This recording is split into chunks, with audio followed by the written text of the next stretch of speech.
सौरभ आपकी तरफ आना चाहेंगे। सूतक काल शुरू हो गया है, पट पहले ही बंद हो गए थे, अब वहां पर क्या हो रहा है मंदिर में सौरभ?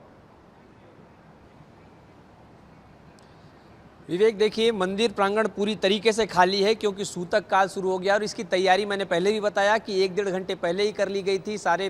जितने भी मूर्तियां हैं उन्हें ढक दिया गया था, उन्हें जो भी पूजा अर्चना करना था करवा चुके थे, भोग लगवा चुके थे। और अब जब सूतक काल है तो यहाँ पर बिल्कुल सन्नाटा है, एक भी लोग नहीं है क्योंकि मंदिर को बाहर से ही बंद कर दिया गया है और सामने में सूचना लगा दी गई है कि चंद्रग्रहण के कारण अभी मंदिर बंद रहेगा, अब कल सवेरे ही मंदिर खुलेगा।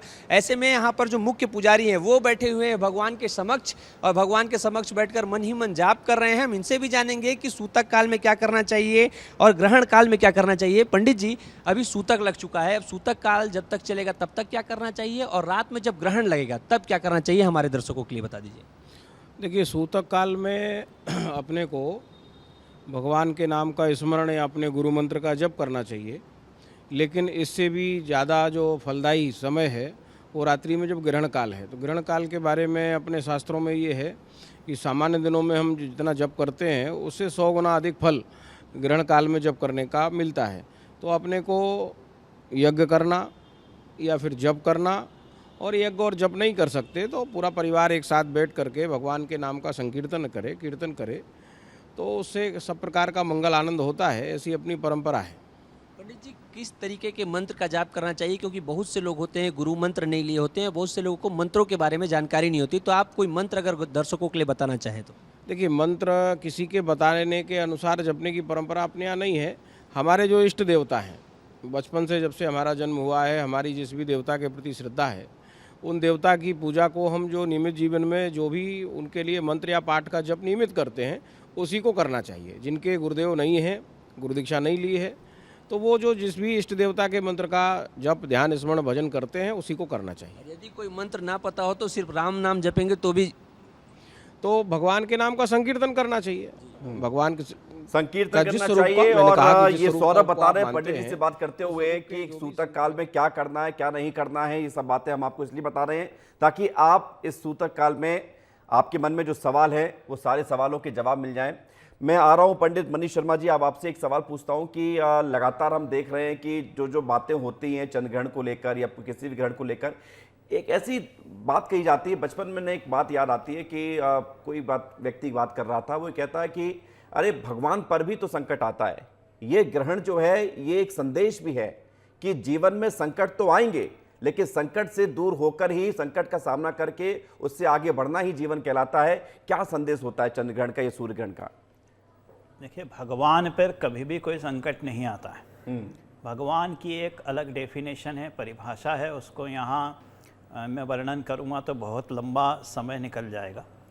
जो ईश्वर ने मनुष्य रूप में अवतार लिया है, उस अवतार पर संकट आया है, भगवान पर नहीं जी। और वो उस अवतार में संकट इसलिए आया है क्योंकि वो खुद स्वयं उसको चाहते थे, क्योंकि उनके ऊपर जो भी कोई श्राप उन्होंने मिले थे उनको, उसकी श्राप की पूर्णता करने के लिए उन्होंने ये अवतार धारण किए और उन संकटों को उन्होंने स्वयं ग्रहण किया। भगवान एक बहुत बड़ी वस्तु है। भगवान कहते हैं 5 ही ईश्वर ऐसे हैं जिनको भगवान कहा जाता है और उनके ऊपर कभी कोई संकट नहीं आया, ना आ सकता है कभी। मनुष्य के ऊपर संकट आता है क्योंकि उन्हें कर्म फल भोगना होता है जी। तो वह कर्म फल भोगने पड़ते हैं यहाँ पर आके मृत्यु लोक में, और इन कर्म फलों को भोगने के पश्चात पुनः मृत्यु होती है। और जिस प्रकार के कर्म हमने यहाँ किए हैं उसके लिए पुनः जन्म लेना पड़ता है, और अगर अच्छे कर्म किए हैं या बहुत ही अच्छे कर्म किए हैं तो भगवान में ही जाकर वो मिल जाता है, यानी मोक्ष को प्राप्त कर जाता है। ठीक है पंडित जी, मैं लौट रहा हूँ आपके पास। उज्जैन चलते हैं, संतोष के साथ कुछ लोग और मौजूद हैं। संतोष, लाइव हैं आप?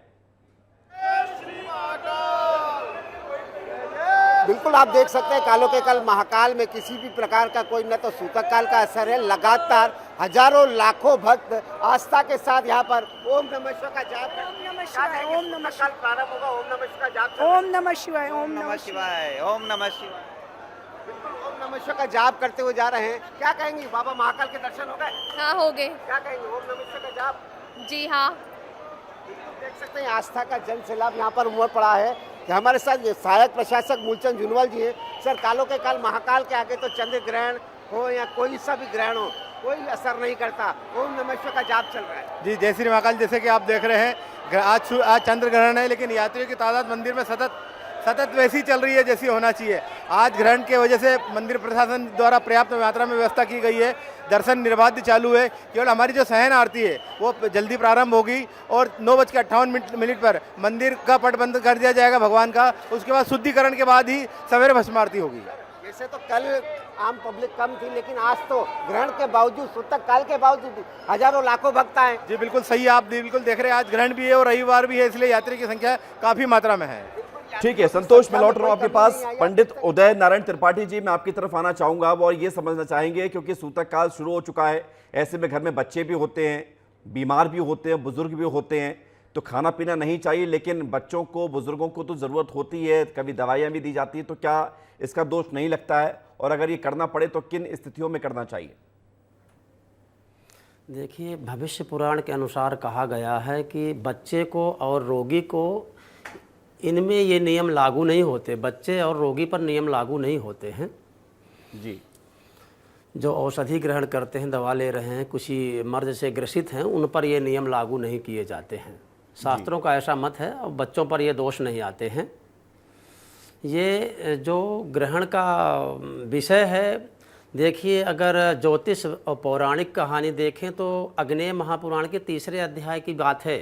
जी, अग्नि नारायण वशिष्ठ जी से बतलाते हैं कि ऐसी ऐसी घटना हुई है और देवता लोग जब लक्ष्मीहीन हो गए थे तो उस समय लक्ष्मी की प्राप्ति के लिए और देवता दैत्यों से परास्त होने के कारण अमृत पान करने के लिए भगवान नारायण इन्हें बताए थे कि आप जो है क्षीर सागर का मंथन करें, जिससे आपको अमृत पान करके आप अमर होंगे और दैत्यों को परास्त कर पाएंगे। उसी समय सब कहानी होते हुए राहु और केतु ने वरदान मांगा था कि ये ग्रहण काल लगे। और खगोलीय दृष्टि से वही बात है कि जब सूर्य, चंद्रमा और पृथ्वी एक ही जो है लाइन पर आते हैं तो उस समय पृथ्वी की छाया से चंद्र ग्रहण होता है। और बात तो वही है, ग्रहण काल का होने के लिए वरदान मांगे राहु केतु ने, लेकिन खगोलीय दृष्टि से जब सूर्य पर चंद्रमा की छाया पड़ती है तो सूर्य ग्रहण होता है। मैं लौट रहा हूं पंडित जी, आप इसका पौराणिक महत्व बता रहे हैं, लेकिन साकेत कौरव जी, आप जो बात कह रहे थे उस बात को अब मैं पूरी सुनना चाहूंगा कि क्या तैयारी है। मैंने आपको बीच में इंटरप्ट किया था, कहीं जाना पड़ा था, उज्जैन जाना पड़ा था। अब बताइए आपकी क्या आपकी विशेष तैयारी है, क्या मैसेज आप यहां से देंगे? जी बिल्कुल, बड़े कमाल की बातें हम करेंगे ताकि आपके दर्शकों को ये पता चले रुचि से कि आज इस खास वे खगोलीय घटना को वो निहार सकते हैं। आंचलिक विज्ञान केंद्र भोपाल जो श्यामला हिल्स में स्थित है, राष्ट्रीय विज्ञान संग्रहालय परिषद की यूनिट, हमने दिन में कुछ कार्यक्रम कर रहे हैं, लेकिन रात्रि में चूंकि मानसून है तो हम हमारी जो फेमस यूट्यूब चैनल है साइंस सेंटर की, रीजनल साइंस सेंटर भोपाल के नाम से, उस पर हम 9:45 रात्रि से 1:27 तक लाइव स्ट्रीमिंग के दौरान हम इसकी विविध बारीकियों को समझाने भी वाले हैं। और हिंदी में होगा प्रोग्राम, ताकि अधिक से अधिक लोग दूर दराज के इससे जुड़ सकें। छात्र, विद्यार्थी, जो हमारा नेटवर्क ऑफ कॉन्टैक्ट्स है उसके माध्यम से भी इसे प्रचलित किया जाएगा, सोशल मीडिया के माध्यम से। ये रही हमारी इनिशिएटिव। लेकिन अब बात है कमाल की, जिसके लिए आज आप और हम टेलीविज़न पे आज सीधे प्रसारण में हम बात कर रहे हैं दर्शकों से। आखिर ये लाल दिखने वाला चांद इतना महत्वपूर्ण क्यों होता है वैज्ञानिकों के लिए? अगर हम आम बात करें कि जैसे हम ब्लड टेस्ट करते हैं, हम अपनी बॉडी के बारे में जानना चाहते हैं, मेडिकली जब डॉक्टर रिकमेंड करता है, उसी तरीके से चंद्र ग्रहण जब पूर्ण चंद्र ग्रहण हो जाता है, यानी पूरा कवर होता है, तो वो लाल प्रकाश हमारे पृथ्वी के वायुमंडल के कारण पहुंच पाता है। और वो लाल प्रकाश का रंग भी समय दर समय बदलता रहा है इतिहास में। उसका कारण है कि हमारे वायुमंडल में धूल के कण, बाकी गैसेस या ज्वालामुखी के जो अवशिष्ट जो वायुमंडल में जाके समा जाते हैं, उसके कारण भी ये प्रकाश का रंग प्रभावित होता है लाल और नारंगी के रूप में। सिर्फ यहाँ तक नहीं है ये घटना, वैज्ञानिकों के लिए इतना कमाल की बात है कि हमारा पृथ्वी का वायुमंडल आज रात में एक प्राकृतिक प्रिज्म की तरह बिहेव करेगा कि सूर्य के प्रकाश को छानता हुआ सिर्फ वो लाल रंग, जो सुबह हम सूर्य को जब उदय होते हुए देखते हैं, अस्त होते देखते हैं, जो लाल रंग दिखता है, वही लाल रंग चूंकि लंबी वेवलेंथ होने के कारण चांद तक पहुंचता है। तो इसमें जो वायुमंडल में जो भी मिलावट हो सकती है गैसेस के कारण, डस्ट पार्टिकल्स के कारण या ज्वालामुखी की राख के कारण, उसके कारण ये प्रकाश प्रभावित होता है और कहीं ना कहीं प्रत्यक्ष और अप्रत्यक्ष रूप से वैज्ञानिक रूप से जलवायु परिवर्तन की समझ को हमारे वायुमंडल में इसका डेटा काम पड़ता है। अब आप बोलेंगे कि हम पृथ्वी पे इसकी इतनी ज़्यादा रुचि से इंतजार कर रहे हैं, कमाल की घटना है। आप खाइए पिए घूमिए देखिए, यह बिल्कुल आप साइंस की इस दुनिया को अद्भुत नज़ारा है। जब आप पृथ्वी के अलावा हमारे गैलेक्सी में पृथ्वी जैसा ग्रह ढूंढ रहे हैं वैज्ञानिक, अभी जब हम बात कर रहे हैं लगभग पिछले एक दशक से भी ज़्यादा समय में 5000 से ज़्यादा ऐसे ग्रह खोजे जा चुके हैं जो जुपिटर यानी गुरु के बराबर हैं, जो दूसरे सूर्यों के चक्कर लगा रहे हैं जी। ऐसे ग्रहों को हम जब पृथ्वी से अपने बड़े स्मार्ट एडवांस टेलीस्कोप से एस्ट्रोनॉमर्स देखते हैं, अंतरिक्ष से देखते हैं, तो उनके वायुमंडल से भी जो प्रकाश पहुंचता है उनके पास के तारे से, उससे भी हम बहुत बारीकी से उसकी दुनिया समझ सकते हैं। तो सोचिए इस तरीके का चंद्र ग्रहण जितना कमाल की घटना हमारे बच्चों बड़ों के लिए है कि दिखाइए हर पूर्णिमा का चांद सफेद दिखता है।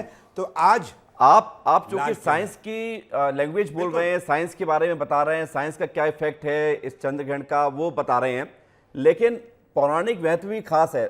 आप क्या मान रहे हैं? मैं संतोष में आ रहा हूं आपके पास, लेकिन पौराणिक और आप साइंस दोनों को बैलेंस करते हैं, आप पर्सनली क्या ज्यादा इफेक्टिव मानते हैं? देखिए वैज्ञानिक अगर हम तथ्यों की बात करें तो मॉडर्न साइंस जिन ऑब्जर्वेशनल डेटा पे बात करती है, मैं उसकी सीमित दायरे में आपको बात करूंगा। पौराणिक जिक्र जो है उसके बारे में मैं उस चीज़ का विशेषज्ञ नहीं हूँ, परंतु वैज्ञानिक जो परिपाठी है जिसे हम भौतिकी कहते हैं, फिजिक्स कहते हैं, एस्ट्रोनॉमिकल साइंसेस कहते हैं, पिछले कई सेंचुरीज में जो डेवलप हुआ है, जो दिखता है, जिसे टेस्ट किया जा सकता है, यानी कि आप साइंटिफिक बात करेंगे, आप साइंटिफिक ज़्यादा उसको जो है बता भी रहे हैं।